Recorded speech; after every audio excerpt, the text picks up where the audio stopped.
Our guest today is Sita Hariharan, who is a general manager at TCS, and we are going to talk with her today about customer experience in the age of digital transformation.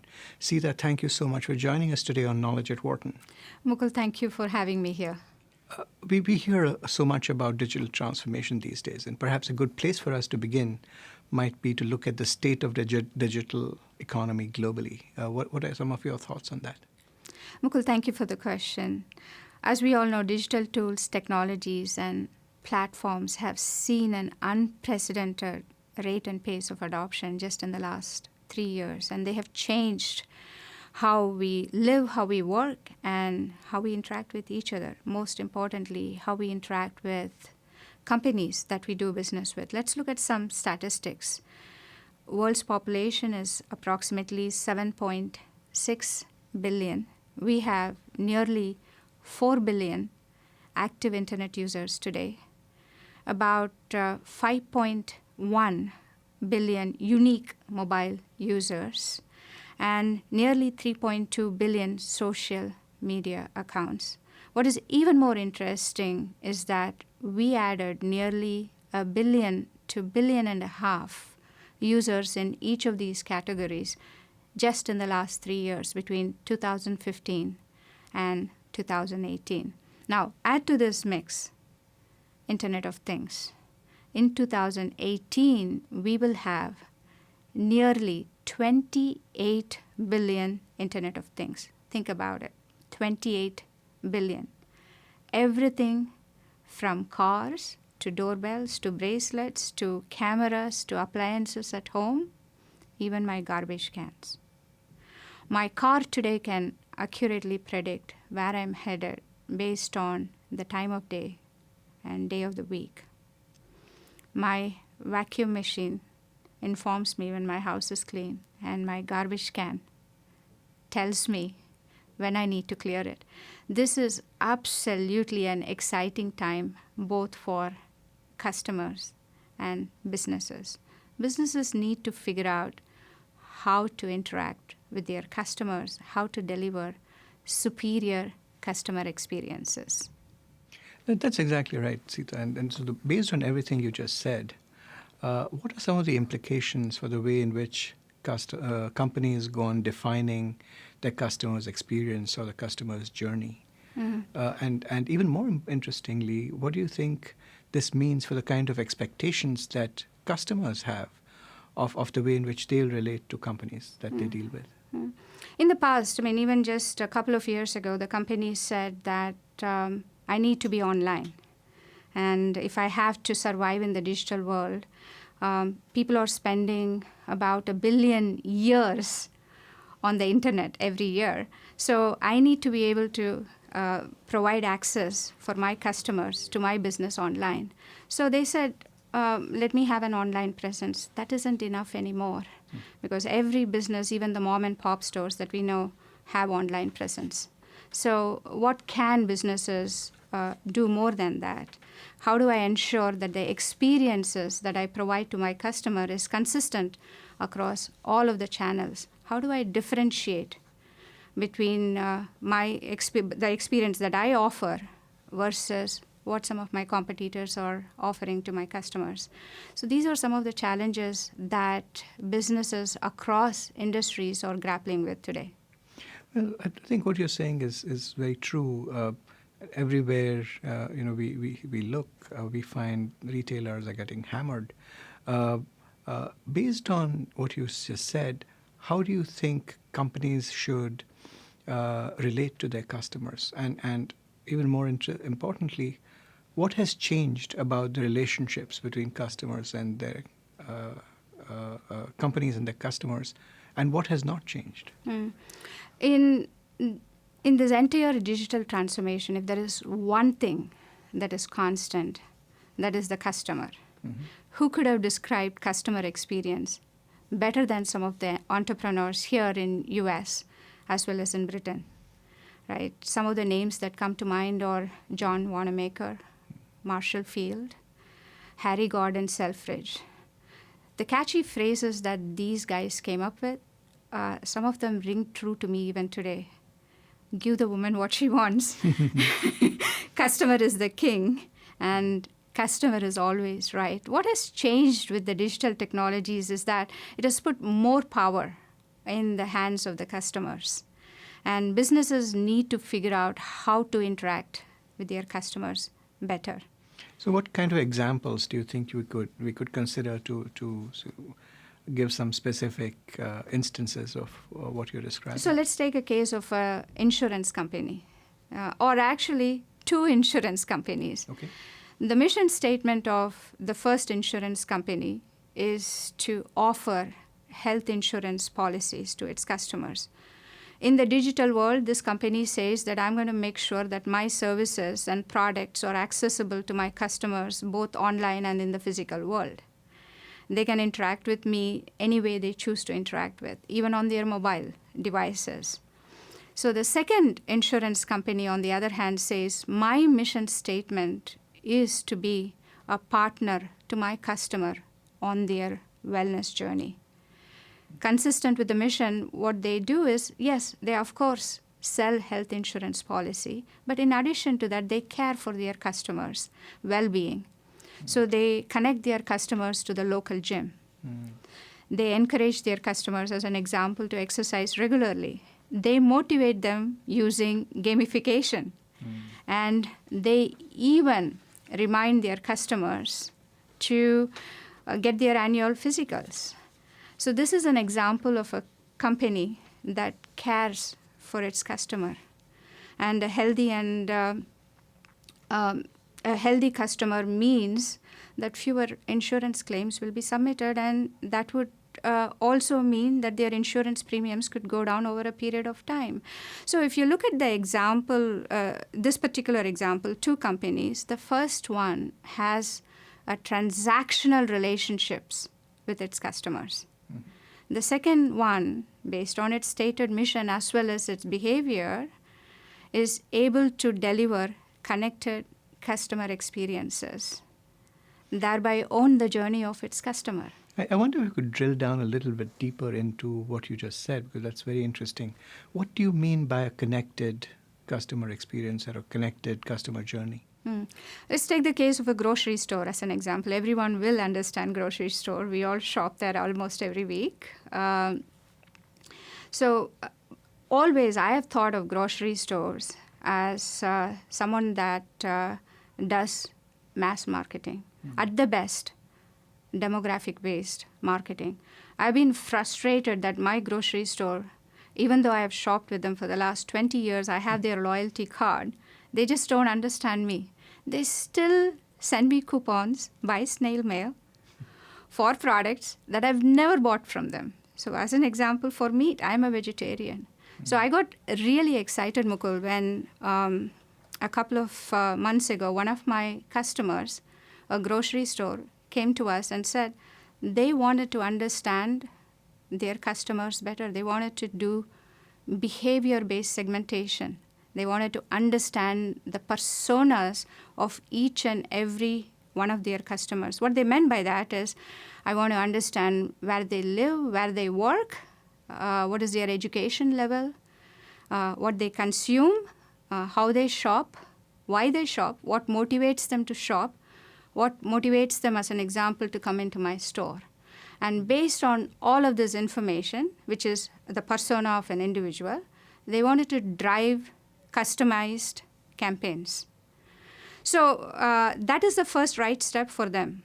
But then what I explained to them got them even more excited. I painted a vision for them on how they can own the journey of their customer. Mukul, let us assume that you are one of their customers. Okay. And they know that you're affluent, you work here at Knowledge at Wharton, you're highly educated, you shop with them regularly, and you shop on Saturdays with your wife. One Saturday, you walk into the store, and you pick up a bottle of champagne because you have guests coming to your place. And as you're walking down the aisle, the store sends you a short video notification. You open the video, you're curious, and you see people enjoying that bottle of champagne that you just picked up along with some beet and cumin soup and bread and cheese. As you're watching the video, the store sends you another notification. They ask you, do you want to purchase some beetroot? You say yes. To your further surprise, a store attendant comes to you and hands over some beetroot and bread and cheese. This is a very simple example of connected customer experiences. That's a great example, Sita. And what I wonder is, but the question that it raises in my mind is that to do something like this for a customer at this level of elaboration and intricacy would be quite would be quite an expensive kind of exercise. So the question is, do you do it for every customer, or do you select a few customers to do this for? And if it's the latter case, how do you make that choice? How do you whom do you target with this level of service, and whom do you not target? So this is where the persona-based segmentation comes into play. Personas help retailers understand what sort of a customer they are dealing with. There are some customers that shop based on sale. And so what kind of campaigns and what kind of experience do you want to deliver to them? There are customers, such as yourself, that shop at their store on a regular basis. You're extremely loyal to that store. And so they offer differentiated experience, such as the one we just spoke about. So persona-based segmentation is what is key to understanding the customer and how to deliver customized campaigns towards them. And, today what makes it easier, as you know, is we have technologies to do that. I mean, one example that came to mind as you were speaking about the grocery stores was Amazon's recent acquisition of Whole Foods. And these days, when you go to any Whole Foods store, they ask you if you're an Amazon Prime member. And if you are, then you immediately get some discounts. Now, what I found very clever about this was that Amazon Prime already has very detailed information about customers, and it would make it fairly easy for them to build such customer personas, as you were describing, by combining the online and offline experiences. The question is, in this kind of an age, how do companies deal with a giant like Amazon? And what should other retailers be doing to react to this phenomenon? You're absolutely right. As much as Google has become the de facto standard for searches, Amazon in the last few years has become a de facto standard for product searches and product purchases. And I absolutely love what Amazon offers me, the comfort and the convenience. And as you said, even with the Whole Foods merger, the experience was seamless. You just had to have the app, and they knew if you had the Prime membership. So that experience at Whole Foods that I had several weeks ago was quite seamless. But I believe, Mukul, that customers will do business with companies that offer them differentiated experiences, memorable experiences. I was talking to my friend David very recently. He has 4 dogs, and he buys a lot of dog food from Amazon. Okay. And I asked him, David, what would make you go into a neighborhood pet store? He said Alexa reminds him when he needs to order dog food. And the prices on Amazon, as we all know, are quite competitive. And he simply orders them from the convenience of his home. He didn't see a reason why he would change that behavior, why he would go into a neighborhood pet store. Mm-hmm. So I asked David, would you go into that store if they offer to shampoo your dog? He immediately said, yes, I would even go in if they offer to brush my dog's teeth. So you see, that is the motivation for David to change the behavior to go into a pet store. Businesses need to understand what motivates, understand their customers to start with as individuals, personas of the customers. They need to understand what would motivate them to change the behavior of the customers. Once David goes into the pet store can understand more about David. They can understand that he travels a lot. he would need pet sitters. So they could offer even those services and figure out how to secure his loyalty. Just take my example, Bed Bath & Beyond. I buy all my appliances, or I would prefer to buy all my appliances from Bed Bath & Beyond. Because when my appliance doesn't work, even if it is beyond the warranty period, I can take that into the store. No questions asked. They even give me a refund without me having receipts many times. That is a differentiated experience that motivates me to buy products from Bed Bath & Beyond. So in this age of Amazon, what is important is how do you understand your customer and how do you deliver memorable and differentiated experiences for them. So to take one more pass at what you have been saying about the way in which companies can understand at a very deep level the customer's behavior and perhaps work with not just their own business enterprises, but across almost like a network of companies that to deliver unique experiences to customers. All this can't really be done without a tremendous understanding of data. And one of the biggest issues with data that we keep hearing about these days is privacy. What are some of your thoughts on some of the implications for companies and customers of how this is going to play out?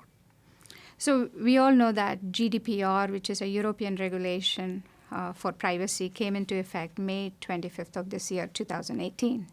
And companies have been working towards complying to those regulations. And I'm 100% certain that we will see some form of those regulations here in US as well. And my view has always been that the privacy regulations, the data regulations, is a good thing for customers as well as for businesses. In the case of the customers, it makes it clear that customers own their data. Companies need to get explicit permission from the customers to use their data. They need to be transparent in explaining to them in simple language that they can understand in 2 to 3 minutes instead of 70 pages of legal document on how they plan to use the data. And GDPR even goes a step further. It says that if there is a breach, you need to inform your customers within 72 hours along with a timeline for action. So it's a good thing for customers. Now, your other question was, what does it mean to businesses? And I sincerely believe it's a good thing for businesses. Now, if you go into an enterprise today and look at where the data is stored, it's stored across various silos of the organization. The data, customer data exists within IT, within CRM systems, within operations, in marketing. And each of these silos have their own data strategy as well as a data governance strategy. So enterprises are struggling to figure out how to get a handle of my customer data. Any kind of privacy data regulation will force, I think, the businesses to rethink their data strategy and their data governance strategy.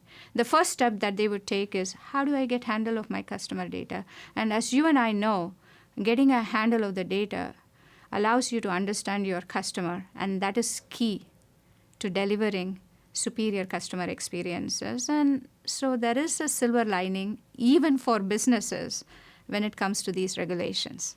I think a part of the challenge around data is I think people are concerned about who has access to what data and even more importantly, how that data is used. There have been some recent moves towards technology companies and social media companies wanting access, for example, to financial information. This is already going on in other parts of the world. What are your views on how this is likely to play out? Yeah, we recently read about Facebook just yesterday, and the Facebook reaching out to many of the financial companies to see if they can get access to customers' financial information, checking account information, saving accounts, their credit card transactions. In my opinion, delivering customer experiences start with transparency and understanding that customers own the data and we need to be transparent. As companies, we need to be transparent with our customers on how we plan to use the data. Now, coming back to the customer experience issue, uh, I'm sure in your role at TCS, you come across a number of companies that are trying to figure out the best way to use technology and their systems to engage more deeply with their customers and build relationships rather than transactions. What are some of the challenges or mistakes that you have found companies make in this area, and what could others learn from their experiences? One is, I would say, what I saw in the last few years is enterprises thinking that maybe I should bring people that are focused on data or digital. So they fill their C-suite with chief data officers, chief digital officers, chief strategy officers. People are important to any organization. However, they aren't going to solve the problem. What I also have seen, which is a little bit disappointing for me, is that there have been departures of these high-level execs from the organization. One of the second challenges is with digital transformation. The business has to work hand in hand with the IT. It is something IT has traditionally made decisions on technology. The businesses have always run campaigns, as an example, trying to attract customers or increase the basket size of revenue per customer. Now, this forces the IT and businesses to work together. And so those are a couple of challenges that I have seen. The key to solving digital transformation is how do you keep customer in the middle of everything that you do? Have this unfailing commitment to listen to your customers, what they want, how they want to interact with you, and provide memorable and differentiated experiences to them. That, in my opinion, is key to solving the problem and challenges that enterprises face. Technology will certainly follow. Okay. And one last question, and that is, let's say, just as you presented me with a hypothetical situation, let me present you with one. Let's say you are asked by the CEO of a company that wants to improve its customer experience and its customer journey, and wants to know where would be the right place to begin. What advice would you give the CEO? Where should they get started? That's not a hypothetical question, Mukul. It happens to me every single day when I walk into a customer. The first thing for me to understand is where they are in their journey and where do they want to go? What are their ambitions? Can I help them to understand what it means to deliver connected customer experiences in the context of their industry? Because that's what is going to be differentiated for any company to provide to their customers.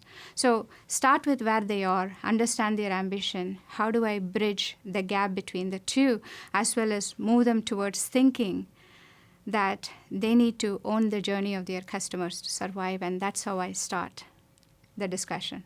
Great. Sita, thank you so much for joining us at Knowledge at Wharton. It's been great having you here. Thank you, Mukul, for having me. It was a pleasure. For more insight from Knowledge at Wharton, please visit knowledge.wharton.upenn.edu.